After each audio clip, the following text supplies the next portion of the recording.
स्वागत है आपका पाठशाला में। जैसे कि हमने लास्ट वीडियो में देखा था कि पोलराइजेशन ऑफ लाइट क्या होता है, तो अभी पोलराइजेशन ऑफ लाइट के बाद हमारे आते हैं मालूज़ लॉ। तो एक बार रिकैप करेंगे पोलराइजेशन ऑफ लाइट में क्या हुआ था। मैं बस एक ही केस को बना रहा हूँ यहाँ पे।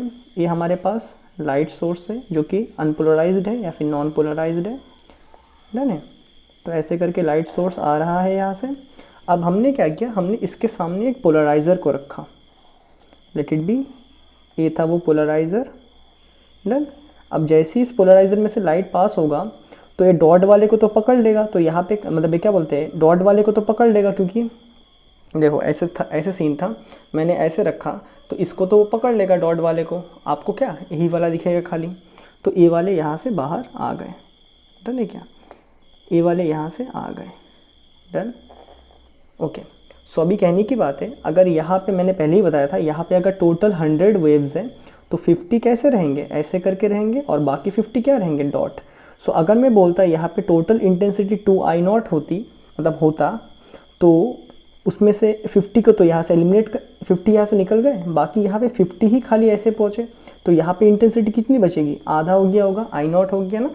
अब देखो इसके बाद अगर हम इसके सामने में एक एनालाइज़र को रखते हैं, एनालाइज़र मतलब सेम इसी चीज़ को बस 90 में रोटेट कर देना है।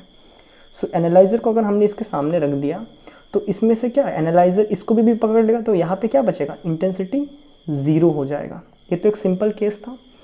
अभी देखो यहाँ अगर 90 रोटेट करते हैं, तो अगर मैं 90 का बीच में कुछ, देखो यहाँ 0 से लेकर 90 में रोटेशन पूरा करना है, तो ये 90 में रोटेट हो चुका है, ऐसा था 0 में, अब ये फुल रोटेट हो चुका है 90 में। क्या ये बातें क्लियर है, यहाँ से यहाँ तक रोटेट हो चुका है फुल, यहाँ पे अभी देखो हो गया ना रोटेट 90 में। अगर आप उसके बीच में कहीं रोटेशन रखते हो, इसका मतलब क्या है, अगर आप इसी एनालाइज़र को कुछ ऐसा रोटेशन में रखते हो, ऐसे कुछ रोटेशन में रखते हो, तब तो ये, तब देखो ये तो 0 था, यहाँ से कुछ हुआ, ये 90 तो है नहीं, इस पर्टिकुलर कंडीशन में इंटेंसिटी तो 0 नहीं होगा ना, यहाँ पे कुछ ना कुछ इंटेंसिटी रहेगा, तो वही हमें निकालना है, मालूज़ लॉ से। ओके, तो ये क्या था, इसका नाम था पोलराइज़र, जो पोलराइज करता है। एक और एक सब क्या है, पोलराइज्ड लाइट है, और ये वाला क्या था आपका, एनालाइज़र, एनालाइज़र। तो मालूज़ लॉ हमें क्या देता है, Malus law gives us the expression of intensity of polarised light. कितना इंटेंसिटी बचेगा ये पोलराइज्ड लाइट का after passing through a analyser, polarised light after passing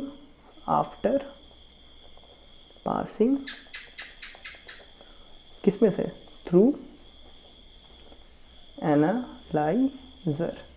क्या ये बातें क्लियर है। चलो अब मान लेते हैं, late the intensity of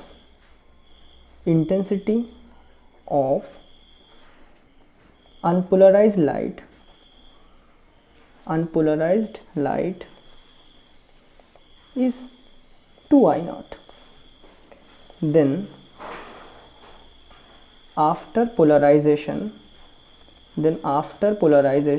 2I0 था, जैसे ये पोलराइजेशन हुआ, जैसे ही लाइट पोलराइज्ड हो गया, it intensity reduce to half, that is खाली I0 बन गया, डन।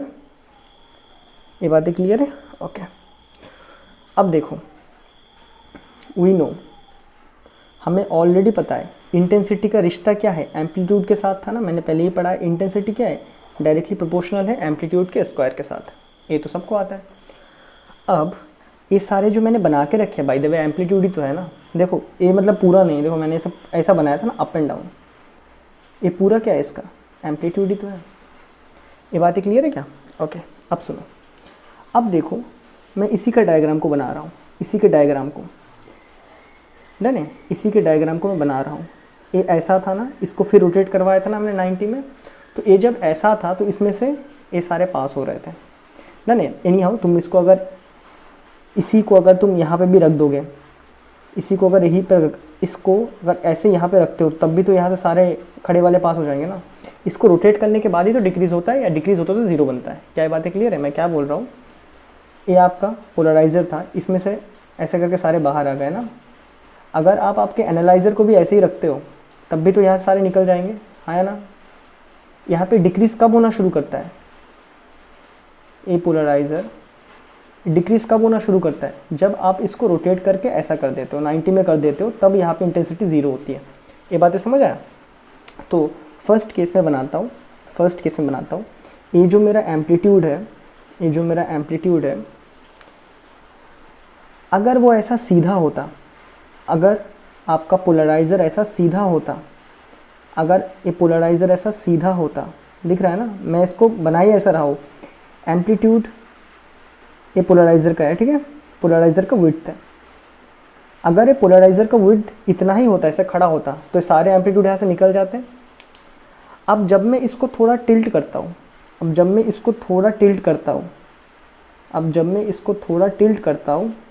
तब तो सब नहीं निकल पाते। ओके माय बैड, इसको थोड़ा और लंबा कर लेते हैं, यहाँ तक एम्पलीट्यूड लेते हैं और ओरिजिनल वाले को ये लंबा कर देते हैं, नहीं क्या? तो जैसे ही अभी तो यहाँ से सारे निकल जाते हैं, जैसे ही मैंने इसको टिल्ट कर दिया, अब तो सब नहीं निकल पाएंगे ना। अब तो बस कितना, इतना पोर्शन का ही निकल पाएगा, इतना पोर्शन का ही इसमें से निकलेगा। क्या ये बात क्लियर है? बाकी तो रोक देगा। अब देखो एक चीज़ सोचने वाला बात, ये रेड वाले को ऑलरेडी मैंने किसके बराबर लिया था, ए के बराबर, और इसी चीज़ को मैंने ऐसे रोटेट किया, क्या बात क्लियर है? इसी चीज़ को मैंने ऐसे रोटेट किया, ये जो ए के बराबर लिया था इसी को मैंने ऐसे रोटेट किया। तो मैं क्या कह सकता हूँ, अगर ए वाला ए है तो इसको मैंने ऐसे रोटेट किया तो ए भी क्या होगा, ए होगा। लेकिन ये रोटेट करने की वजह से क्या हुआ, पहले जितने निकल रहे थे, पहले अगर पूरा मैक्सिमम एम्पलीट्यूड निकल रहा था, अभी वो मैक्सिमम नहीं निकल के सम सॉर्ट ऑफ डिक्रीज होके ए निकलता है। क्या ये बातें क्लियर है? समझ आया क्या तुम्हें? तो यहाँ पे लिखते हैं वी नो इतना, now when the analyser is at 0 degree, सीधा खड़ा है, then maximum amplitude A naught will pass through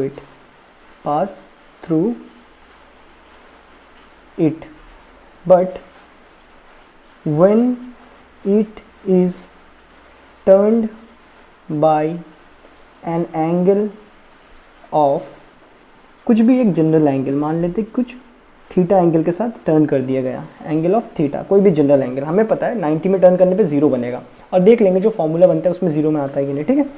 general angle theta, then only a amount of amplitude is passed, किसमें से, थ्रू एनालाइजर। डन, ये बातें समझ आता है। अब देखो आगे डेरिवेशन, ए अगर थीटा है, ए भी थीटा बनेगा, ए अगर थीटा बन गया तो यहाँ पे कॉस थीटा निकालो, देयरफॉर इस ट्रायंगल में कॉस थीटा, इस ट्रायंगल में कॉस थीटा निकालना है, ठीक है। कॉस थीटा क्या होता है, बेस बट्टा हाइपोटेनस, दैट इज बेस बट्टा हाइपोटेनस। तो इसको यहाँ भेज दो तो A nought cos theta is equal to A बचता है। अब हमें पता है इंटेंसिटी का रिश्ता ए स्क्वायर के साथ है, तो यहाँ पे स्क्वायरिंग कर देंगे both side, squaring both sides. तो जैसे ही बोथ साइड में स्क्वायरिंग करेंगे तो कितना निकल आएगा हमारे पास यहाँ पे, A nought square cos square theta is equal to A square. इसका मतलब है ये पास होने के बाद जो ए एम्पलीट्यूड था वो कितना, कुछ some sort of I intensity दे रहा है, कोई भी जनरल आई इंटेंसिटी दे रहा है, वो कितना है, मैक्सिमम इंटेंसिटी का है, क्योंकि ए स्क्वायर, ए नॉट स्क्वायर, देखो यार ए नॉट स्क्वायर को तो तुम लिख ही सकते हो ना आई नॉट के बराबर, मतलब आई को तुम लिख सकते हो ए स्क्वायर के बराबर, जनरल को इसके बराबर, और मैक्सिमम को, मैक्सिमम इंटेंसिटी को ए नॉट स्क्वायर के बराबर। सो इसको आई नॉट लिख दिया, यहाँ पे कॉस स्क्वायर थीटा रहता है। अभी आप देख ही सकते हो ये जो इंटेंसिटी, दैट इज यह वाला इंटेंसिटी 0 हो जाएगा कब, जब यहाँ पे कॉस का वैल्यू 0 होगा। कॉस का वैल्यू 0 कब होता है, 90 में होता है। तो ये तो प्रूव हो गया, क्या बातें क्लियर है। तो इसी चीज़ को ऐसे लिखा जाता है मालूस लॉ में, I directly proportional to I naught एक कांस्टेंट वैल्यू है तो कॉस स्क्वायर थीटा, इसी को कहते हैं मालूज लॉ और हमने इसको प्रूव भी कर डाला। ना क्या, तो यहाँ का इंटेंसिटी बताता है। तो इसमें से एक बड़ा फेमस क्वेश्चन पूछता है at which angle the intensity of कौन सा light, polarised light at which angle intensity of polarized light will become half। Okay, तो ये कहना ये चाहता है कि किस कंडीशन में, ये मैंने लगाया एनालाइजर, यहाँ पे पोलराइज्ड लाइट थे नहीं, इसका इंटेंसिटी आई नॉट है, कौन सा एंगल पे तुम इसको रोटेट करोगे, कौन सा एंगल में तुम इस एनालाइजर को रोटेट करोगे कि यहाँ पे जो इंटेंसिटी आई बनेगा वो हाफ हो जाएगा। तो हम सिंपली लगाएंगे। सोल्यूशन करने के लिए क्या करेंगे, by Malus law. Malus law क्या कहता है आपको, मालूज लॉ कहता है जो इंटेंसिटी यहाँ पे बनेगा वो डायरेक्टली प्रोपोर्शनल किसके बराबर है, कॉस स्क्वायर थीटा के बराबर है। यहाँ पे देखो अभी इस सामने से करके आए, उल्टा से करके जा रहे हैं। सो यहाँ पे हमें कितना इंटेंसिटी आउटपुट में चाहिए, ओरिजिनल का आधा। ओके, इसको एक और स्टेप कर लेते हैं, is equal to I naught cos square theta चाहिए होगा। अभी हमें यहाँ पे जो इंटेंसिटी चाहिए वो कितना चाहिए, इसका आधा चाहिए, दैट इज़ आई नॉट बट्टा 2। ये तो सेम पार्ट लिख देंगे, इसको क्या छेड़खानी करेंगे, कॉस स्क्वायर थीटा। तो यहाँ से आई नॉट कट गया, तो तुम्हारे पास कॉस स्क्वायर थीटा कितना आता है, हाफ के बराबर आएगा। तो यहाँ से कॉस थीटा कितना आएगा, इसका वहाँ जाएगा तो रूट बनेगा ना, उस तरफ जाएगा तो रूट ऑफ 1/2 आ जाएगा। इसको करेंगे, सो कॉस थीटा 1 का रूट 1/2। तो कॉस का वैल्यू कब आता है, 1/2। तो हम बोल देंगे ये तो 45 डिग्री में आता है। तो सिंपल सी बात है, जब उस लैटिस को हम 45 में टर्न करेंगे तो यह जो पोलराइज्ड लाइट का इंटेंसिटी था वो और भी हाफ हो जाएगा। क्या ये बात है क्लियर है। तो ये था बेसिकली मालूज लॉ। अब देखो मैं तुम्हें एक सिंपल सी बात बोलता हूँ, इंटेंसिटी डाउन होने का ही तो मेन फंडा है। यहाँ पे कुछ भी देखो, कुछ भी आपने क्रिस्टल सामने रखा, यहाँ पे 100 इंटेंसिटी थी, इसमें से पास होके 50 आया, एक और डाल दिया, बंद हो गया, ऐसा करके रख दिया। ये 200 ये 100, जब इसको तुमने 45 में रखा तो इस 100 का हाफ बन गया, दैट इज़ 50। क्या ये बात है क्लियर है। ऐसे करके आप इंटेंसिटी डाउन कर रहे हो ना। तो हाई इंटेंसिटी जो चीज़ें होती हैं ना, जैसे वो शोल्डिंग वगैरह करते हैं, तब भी हम लोग यहाँ पे पोलराइजर बहुत यूज़ करते हैं। अब एक चीज़ है, आपको इंटेंसिटी डाउन होते और भी चीज़ों में दिखेगा। खास करके अगर आप एक सामने एक बोतल रखो और बोतल के उस पर अगर एक पेन रख के देखो तो आपको पेन उतना क्लियरली नहीं दिखेगा। इसका मतलब क्या है, बोतल में से जब लाइट पास होकर आ रहा है तो उसमें भी पोलराइजेशन होता है। क्या ये बात क्लियर है। बोतल के अंदर में से लाइट पास होना मतलब क्या है, रिफ्रैक्शन में तो रिफ्लेक्शन भी होता है ना, क्योंकि दोनों एक ही साथ होते हैं। रिफ्लेक्शन कुछ होंगे, कुछ रिफ्रैक्शन होंगे। इसका मतलब ये पोलराइजेशन जो है वो रिफ्रैक्शन में भी होता है। तो इसी चीज़ को हम पढ़ते हैं ब्रूस्टर्स लॉ में। तो ब्रूस्टर्स सर बताते हैं कि पोलराइजेशन खाली हमेशा ये सब चीज़ों से नहीं होता है। आप पोलराइजेशन के लिए क्या कर सकते हो, रिफ्रैक्शन से भी पोलराइजेशन कर सकते हो, जो हम नेक्स्ट वीडियो में देखेंगे और उसको हम बोलते हैं ब्रूस्टर्स लॉ। तो तब तक के लिए गुड बाय।